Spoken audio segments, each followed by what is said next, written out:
اعوذ باللہ من الشیطان الرجیم بسم اللہ الرحمن الرحیم۔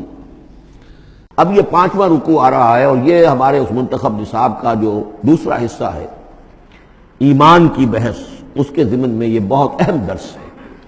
اور یہ آیت نمبر 35 جو آ رہی ہے یہ قرآن مجید کی عظیم ترین آیات میں سے ہے۔ اس سورہ مبارکہ کی بھی آیت نمبر 35 اور سورہ احزاب میں بھی بالکل ٹھیک یہی نمبر آیت نمبر 35 آپ کو ملے گی۔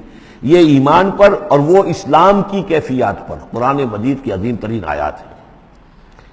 اللہ نور السماوات والارض، اللہ آسمانوں اور زمین کا نور ہے۔ مثل نور ہی، اس پر ایمان کی مثال، اس کے نور ایمان کی مثال ایسی ہے کمشکاتن، جیسے ایک طاق ہے، فیہا مصباح، اس میں ایک چراغ روشن ہے۔ المصباح فی زجاجہ، وہ چراغ جو ہے چمنی کے اندر ہے، شیشہ ہے اس کے اوپر، جیسے لالٹینیں ہوتی تھی پچھلے زمانے میں، گلوب کے ساتھ جو ہے وہ لیمپ ہوتے تھے۔ الزجاجہ تو کانہا کوکب دری، اور وہ شیشہ چمک رہا ہے جیسے کہ ایک چمکدار ستارہ ہو۔ یوقد من شجرۃ، اور اس مصباح میں، اس دیے میں، اس چراغ میں جلایا جا رہا ہے تیل، کس کا؟ ایک شجرہ مبارکہ زیتونہ کا، ایک ایسا مبارک درخت زیتون کا، لا شرقیت ولا غربیہ، جو نہ شرقی ہے نہ غربی ہے۔ یعنی یہ کہ درخت ہے، جھنڈ ہے ایک۔ اب اگر تو اس جھنڈ کے مشرق میں کوئی درخت ہے تو صبح کی دھوپ تو انہیں ملے گی، شام کی نہیں ہوگی۔ مغرب میں ہے تو شام کی دھوپ مل جائے گی، صبح کی نہیں ملے گی۔ ایک علیحدہ کھڑا ہوا ہے کوئی، جس کے نہ ادھر کوئی اور ہے نہ ادھر کوئی اور درخت ہے، تو پورے دن کی تمازت دھوپ کی جو ہے وہ جذب کر رہا ہے۔ اور ایسے درخت کا جو روغن زیتون ہوتا تھا وہ بہت صاف شفاف، اسی کی مثال دی جا رہی ہے کہ نہ شرقی ہے نہ غربی ہے، وہ کسی جانب سے اوٹ میں ہے ہی نہیں۔ یکاد زیتھا یضیء، اس کا جو روغن ہے وہ بھڑک اٹھنے کو بیتاب ہے، قریب ہے کہ روشن ہو جائے۔ وَلَوْ لَمْ تَمْسَسْهُ نَارٌ، چاہے اسے ابھی آگ نے چھوا ہی نہ ہو۔ نور علی نور، جب آگ مس کر جائے، چھو جائے تو پھر نور علی نور ہے، وہ بھڑک اٹھتا ہے۔ یہدی اللہ لنورہ من یشاء، اللہ تعالیٰ ہدایت فرماتا ہے اپنے نور کی جانب جس کو چاہتا ہے۔ وَيَضْرِبُ اللَّهُ الْأَمْثَالَ لِلنَّاسِ، اور اللہ تعالیٰ مثالیں بیان کرتا ہے لوگوں کے لیے۔ وَاللَّهُ بِكُلِّ شَيْءٍ عَلِيمٌ، اور اللہ ہر چیز کا کما حقہ علم رکھتا ہے۔ یہ اصل میں ایمان کے لیے، اس کے اجزاء ترکیبی کے لیے بہترین تمثیل ہے، جس کو میں پہلے بیان کرتا رہا ہوں کہ ایک ہے فطرت، انسانی فطرت۔ اگر فطرت سلیم ہے تو اس کے اندر یہ ایمانی حقائق موجود ہیں، معرفت خداوندی موجود ہے۔ البتہ اس پر کوئی پردے آ گئے ہیں، اس کے اوپر جو ہے کچھ غلاف پڑ گئے ہیں، اور جب آتی ہے وہی وہ اس کو ایکٹیویٹ کرتی ہے۔ آیات الہیہ جو ہیں، آیات قرآنیہ، وہ اندر کے اندر جو ڈورمنٹ اس کی کانشسنس ہے ایمان کی، اس کو ایکٹیویٹ کر کے شعور پر لے آتی ہے۔ اس کو یوں سمجھے کہ جیسے تیل ہے۔ اب تیل ایک ہے کڑوا تیل، جس سے کہ ہم دیے کبھی جلایا کرتے تھے، اب تو شاید ہی کہیں آپ نے دیکھا ہو دیا کس کو کہتے ہیں، لیکن اس میں وہ کڑوا تیل جو جلتا تھا، تو کڑوا تیل خود آگ نہیں پکڑ سکتا، اس میں بتی ڈالنی پڑتی تھی، کوئی کپڑے کی بتی ہے بٹکر، یا یہ کہ وہ روئی کی بتی بنائی ہے، اس بتی کا پھر آگ لگاتے تھے تو جل تو رہا ہے تیل، لیکن بواسطہ بتی، براہ راست وہ تیل جلنے کی پوزیشن میں نہیں ہے۔ لیکن ایک تیل ہے پیٹرول، اس کو جو کڑوے تیل سے روشنی حاصل کرنے کے لیے جتن کرنے پڑ رہے ہیں آپ کو جلانے کے لیے، اور پیٹرول گویا کہ بیتاب ہے، وہ بھڑک اٹھنے کو بیتاب ہے، ذرا سی چنگاری قریب آئی اور بھڑک گیا۔ اسی طریقے سے انسانوں کی طباع کا فرق ہے۔ کچھ لوگوں کی جو فطرت ہے اتنی سلیم ہوتی ہے، اتنی نیکی ہوتی ہے اس کے اندر، کہ جیسے ہی وہی سامنے آئی، آئینہ جگمگا اٹھا ایک دم، اس لیے کہ اوپر غبار ہے ہی نہیں، اس کے اوپر کوئی اور جو ہے پردے پڑے ہوئے ہیں ہی نہیں۔ یہ مثال صدیقین کی ہے، جو میں نے کل بھی آپ سے عرض کیا تھا کہ جیسے کہ حضور نے فرمایا، میں نے جس کے سامنے بھی دعوت ایمان رکھی، اس نے کچھ نہ کچھ توقف اور تردد ضرور کیا، سوائے ابو بکر کے، کہ ایک لحظے کا بھی توقف نہیں کیا۔ یہ اس لیے کہ ان کی فطرت اتنی سلیم تھی، گویا کہ وہ پیٹرول تھا ان کے اندر، جو بھڑک اٹھنے کو بیتاب تھا، کہ ذرا قریب بھی اگر دیاسدائی آ گئی تو بھڑک اٹھے۔ لیکن کچھ لوگ وہ تھے کہ جن کا تیل اتنا صاف اور پاک نہیں تھا، ان میں کوئی تکدر تھا، انہیں وقت لگ گیا، اگر چاہیے کہ بالآخر وہ ایمان لے آئے، لیکن یہ کہ کچھ اس میں بتی ڈالنی پڑی، کوئی اس کے لیے محنت کرنی پڑی۔ السابقون الاولون من المہاجرین والانصار والذین اتبعوہم بإحسان، پھر وہ لوگ ہیں جو بعد میں درجہ بدرجہ پھر ان کے بعد آتے چلے گئے۔ تو اسی طریقے سے ایمان کی مثال ہے کہ یہ روغن فطرت یا نور فطرت، نور روح، روحانی نور جو ہمارے اندر ہے نور تجلی بھی اسی خاک میں پنہاں، غافل تجرا صاحب ادراک نہیں ہے۔ وہ جو ہماری روح کے اندر ہے، روح ملکوتی کے اندر جو نور ہے، یہ نور اور باہر سے جو قرآن کا نور، وحی کا نور آیا، ان دونوں کے نور کے اجتماع سے پھر نور علی نور کی کیفیت پیدا ہوئی۔ اب وہ نور ایمانی جو ہے وجود میں آ گیا۔ اللہ نور السماوات والارض مثل نورہ کمشکاۃ فیہا مصباح المصباح فی زجاجہ۔ اور ذہن میں رکھیے یہ ہمارا جو پنجر ہے پسلیوں کا، اس کی واقعتاً طاق کی سی شکل ہے، یہ نیچے سے چوڑا ہو رہا ہے، اوپر سے تنگ ہو رہا ہے، طاق ایسے ہی ہوتے تھے۔ ڈائفرام جو ہے وہ اس طاق کا گویا کہ فلور ہے، جو ہمارے ایبڈومینل کیویٹی کو چیسٹ کیویٹی سے علیحدہ کرنے والا عضو ہے، اور دل رکھا ہوا ہے اس کے اوپر، یہ گویا کہ چراغ ہے۔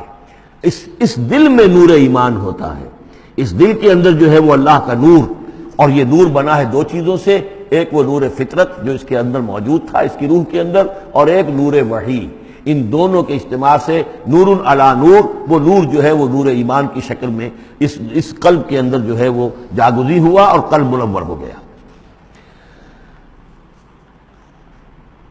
المصباح فی زجاجہ، الزجاجہ کأنہا کوکب دری یوقد من شجرۃ مبارکۃ زیتونۃ لا شرقیۃ ولا غربیہ یکاد زیتها یضیء ولو لم تمسسہ نار نور علی نور یہدی اللہ لنورہ من یشاء۔ یہ نور علی نور ہے، دو نوروں کے جمع ہونے سے یہ نور ایمان وجود میں آیا، نور فطرت، نور وحی۔ اور اللہ تعالیٰ ہدایت دیتا ہے اپنے نور کی جس کو چاہتا ہے، اور اللہ یہ مثالیں لوگوں کے لیے بیان کرتا ہے۔ باقی اللہ کو تو ہر شے کا کما حقہ علم ہے، مثال کی ضرورت انسانوں کے لیے ہے کہ جو ان لطیف حقائق کو ایسے ہی خود نہیں سمجھ سکتے۔ اب جن لوگوں کے دلوں میں یہ نور ایمان پیدا ہو جاتا ہے، ان کی ایک جھلک دکھائی جا رہی ہے کہ ان کی شخصیت، ان کی زندگی کی دلچسپیاں کیا ہوتی ہیں۔ فی بیوت اذن اللہ ان ترفع ویذکر فیہا اسمہ، ان گھروں میں جن کا کہ اللہ نے حکم دیا کہ انہیں بلند کیا جائے، یعنی مساجد۔ بلند کرنے سے مطلب یہ ہے کہ ان کو نمایاں بنایا جائے۔ ہر مسلمان آبادی میں معلوم ہو کہ مسجد ایک نمایاں شے ہے، یہ ضروری نہیں کہ اس کی ڈیکوریشن ہو، اس کے اوپر جو ہے خام خواہ تکلفات میں پیسے خرچ کیے جائیں، لیکن یہ کہ ایک تو یہ کہ وہ نمایاں ہونی چاہیے، معلوم ہو کہ اس آبادی کا مرکز یہ ہے۔ نمبر دو یہ ہے کہ ترفع، اس کو ہر طریقے سے، ہر معنوی گندگی سے بھی پاک رکھا جائے۔ وَيُذْكَرَ فِيهَا اسْمُهُ، اس میں اس کا نام لیا جائے۔ يُسَبِّحُ لَهُ فِيهَا بِالْغُدُوِّ وَالْآصَالِ، یہ جو صاحب ایمان لوگ ہیں جن کے دلوں میں ایمان کی قندیلیں روشن ہیں، یہ تسبیح کرتے ہیں اللہ کی ان گھروں کے اندر، صبح کے وقت بھی اور شام کے وقت بھی۔ رجال، وہ جواں مرد، لا تلہیہم تجارت ولا بیع عن ذکر اللہ واقام الصلاۃ، جن کو غافل نہیں کر سکتی نہ کوئی تجارت، نہ کوئی خرید و فروخت اللہ کی یاد سے اور نماز کے قائم کرنے سے، وایتاء الزکاۃ اور زکوٰۃ کے ادا کرنے سے۔ یخافون یومن، یہ سب کچھ کر کے بھی وہ ڈرتے رہتے ہیں، لرزاں و ترساں رہتے ہیں، کانپتے رہتے ہیں اس دن کے تصور سے، تتقلب فیہ القلوب والابصار، جس میں کہ دل بھی الٹ جائیں گے اور نگاہیں بھی الٹ جائیں گی۔ لیجزیہم اللہ احسن ما عملوا، تاکہ اللہ تعالیٰ ان کو بدلے میں دے بہترین جزا ان کے اعمال کی، ویزیدہم من فضلہ، اور اضافہ کرے اپنی طرف سے اپنے فضل میں سے۔ واللہ یرزق من یشاء بغیر حساب، اور اللہ تعالیٰ چاہتا ہے دیتا ہے جس کو چاہتا ہے بغیر حساب۔ اللہم ربنا اجعلنا منہم، یہ تو مومن صادق کے لیے ایمان ان کے دلوں میں ہے، اس کی تمثیل یہ ہے، اور ان کے کردار کی جھلک یہ ہے۔ اب ایک ہے بین بین کے لوگ، ایمان تو نہیں ہے لیکن کچھ نہ کچھ نیکی کے کام کرتے ہیں، کچھ اپنے دل کی تسلی کے لیے، کچھ اپنے ضمیر کو مطمئن کرنے کے لیے۔ ان کی نیکی حقیقی نیکی نہیں ہے۔ وہ لیس البر ان تولوا وجوہکم قبل المشرق والمغرب، اس آیت کو ذہن میں رکھیے۔ والذین کفروا، اور جو لوگ ایمان سے تہی ہیں، محروم ہیں، کافر ہیں، ان کی نیکیاں، ان کے اعمال کیا ہیں؟ کسراب، جیسے ریت ہو، سراب ہو، بقیعۃ، ایک چٹیل میدان میں، یحسبہ الظمآن ماء، پیاسا سمجھتا ہے کہ پانی ہے، حتی اذا جاءہ، یہاں تک کہ وہ جب وہاں پہ گھسٹ گھسٹ کر بھی پہنچتا ہے تو معلوم ہوتا ہے لم یجدہ شیئا، کچھ نہیں پاتا وہاں پر، ووجد اللہ عندہ، اور اللہ کو پاتا ہے وہاں موجود، فوفاہ حسابہ، تو اللہ تعالیٰ اس کا حساب اسے پورا چکا دیتا ہے۔ واللہ سریع الحساب، اور اللہ جو ہے حساب چکانے میں دیر نہیں لگاتا۔ یعنی یہ جو نیکیاں ہوتی جھوٹی نیکیاں، ملمے کی نیکیاں، حقیقی ایمان نہیں ہے، ایمان باللہ نہیں ہے، ایمان بالآخرت نہیں ہے، لیکن یوں ہی کچھ نہ کچھ نیکیاں ہیں، کچھ خدمت خلق کے کام ہے، اس طرح کی چیزیں اللہ کی نگاہ میں ان کی کوئی وقت نہیں۔ اس کے لیے پہلے ایک مثال سورہ ابراہیم میں آ چکی ہے، دوسری مثال یہ کہ یہ نیکیاں سراب کے مانند ہیں، جنہیں پیاسا سمجھتا ہے کہ یہ پانی ہے، حقیقت میں پانی نہیں ہے۔ اب تیسرا جو کردار ہے وہ یہ ہے کہ جن کے دلوں میں، جن کی زندگیوں میں یہ جھوٹ موٹ کی نیکی بھی نہیں ہے، نفس پرستی اور دنیا پرستی، اور ان کے اندر ہر طرح کی گندگی جو ہے وہ آ چکی ہے، ان کی مثال کیا ہے؟ او کظلمات فی بحر اللجی، یا جیسے کہ اندھیرے ہوں ایک بڑے گہرے سمندر میں، یغشاہ موج، اس کے اوپر ایک موج چڑھی ہوئی ہو، من فوقہ موج، اس کے اوپر ایک اور موج ہو، من فوقہ سحاب، اور اوپر جو ہے بادل بھی ہوں، یعنی اندھیری رات ہے، کوئی روشنی نہیں، اوپر بادل ہے، نہ چاند اور ستاروں کی کوئی روشنی نہیں آ رہی، اور اس کے ساتھ ہی یہ ہے کہ موج کے اوپر موج چڑھی ہوئی ہے، ظلمات بعضها فوق بعض، یہ اندھیروں پر اندھیرے ہیں، اذا اخرج یدہ لم یکد یراہا، جب وہ اپنا ہاتھ نکالتا ہے تو اس کو بھی نہیں دیکھ سکتا، جسے ہم کہتے ہیں اپنے محاورے میں ہاتھ کو ہاتھ سجائی نہیں دیتا، وَأَلَّمْ يَجْعَلِ اللَّهُ لَهُ نُورًا، اور جس کو اللہ تعالیٰ ہی نے کوئی نور عطا نہ کیا ہو، فما لہ من نور، تو اس کے لیے پھر کہیں کوئی نور نہیں ہے۔ یہ وہ لوگ ہیں کہ جن کی زندگیاں کسی ملمے کی نیکی سے بھی خالی ہیں، اندھیارے ہی اندھیارے ہیں، ظلمات فوق بعضها فوق بعض۔ صدق اللہ۔